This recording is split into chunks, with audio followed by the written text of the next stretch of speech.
Tak ahojte priatelia.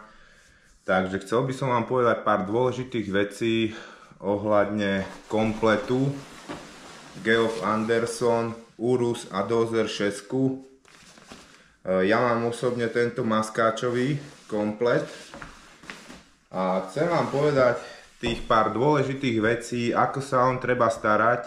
Oni sú 100% nepremokavé, keď sa o ne dobre staráte. Čo je dôležité, povieme si najprv tie dve veci, čo by ste určite nemali robiť.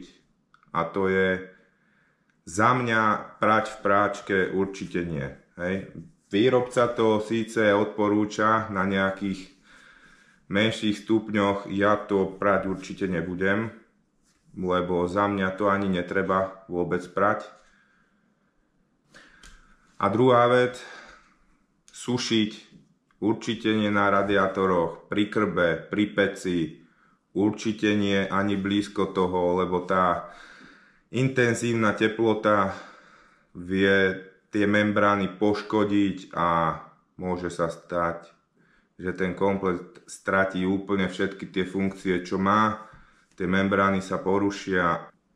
Ďalšia vec, nie je vôbec dobré, keď chcete to blato z toho kompletu stred nejakou handrou. Neodporúčam to robiť, lebo môžete to blato a tú nečistotu všúchať vtreť do tých membrán a poškodíte to, upcháte ich a už to stratíte funkcie. Takže to je ďalšia vec, ktorú by som určite nerobil. Ja vám ukážem, ako si ho čistím, ako sa vám starám. Za prvé, najčastejšie, keď sa vraciam domov z rýb a ideme cez nejaké mesto, tak sa zastavíme na vapke a vystriekame to, ako uvidíte.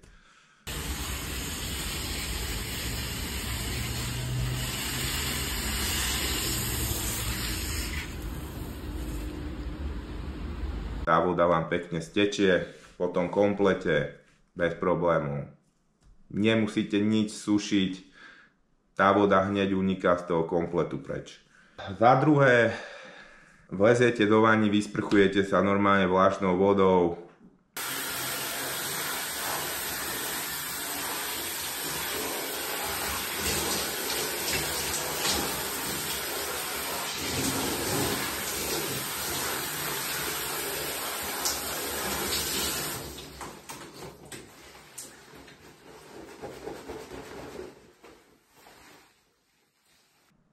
Všetko vám to blato stečie dole, slíz od rýb, všetko zmiete, vytrasiete komplet, odložím ho do skrini a je to.